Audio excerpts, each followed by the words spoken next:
Hello, I'm Chris Bagwell. I'm doing my SPED talk on state management and in particular state management for React, which the most common library for that is Redux.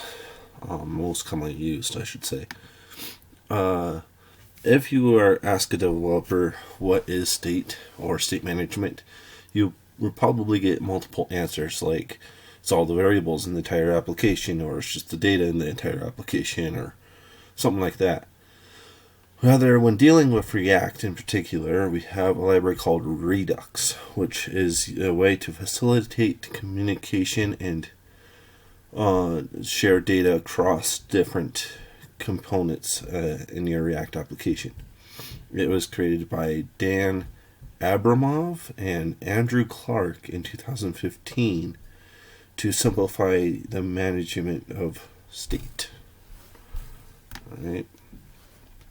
So what exactly is Redux? As I said before, it's usually used with React applications. It can be used with other JavaScript applications as well. But React basically creates a single data store to manage all your state in your application.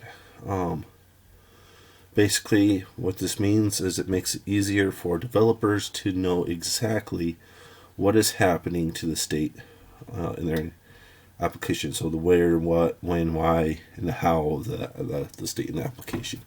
That's all handled through Redux. So why use Redux? Well, one good reason is it's centralized. Redux puts all your state management into one related single task or single store that holds the data from anywhere in the application. Having this single place will make it easier for you to, one, visualize the data flow and visualize how the state management is happening, as well as makes it easier for testing and maintainability. Another advantage is predictability, where you have the store, you have the actions that could be describing what happens to the state in the store, and then you have the reducers that transform the state. So as you can see on the example on the right, we have it without Redux, what React does, and with Redux, where it goes to the store and then it makes its changes there. So having that centralized area is probably the biggest benefit for having a Redux. So how does it work? Well, we have three main components: the actions, the store, and reducers. The actions, they are events that are created via the action creator, and actions are executed using the store dispatch method or function that sends the action to the store. The store is just a JavaScript object that holds all the application state. And it's highly recommended to have only one store in any Redux application. And then the reducers are pure functions that take the state application and perform whatever action was provided to them and return a new state. So here's an example of a Redux action.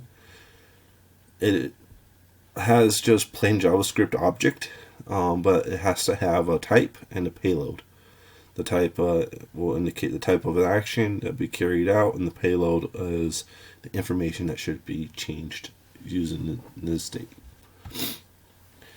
The reducer in the store can be shown here, and the store is simply just the JavaScript object below that holds all the application state, and the reducers take the previous state and return a new state based on the action that was passed to it. Since the reducer is a pure function, it will always return the same value provided it has the same parameters given to it.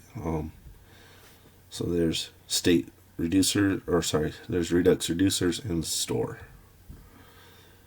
Redux isn't the only state management technology out there. This about wraps up what I could tell about it in this short amount of time.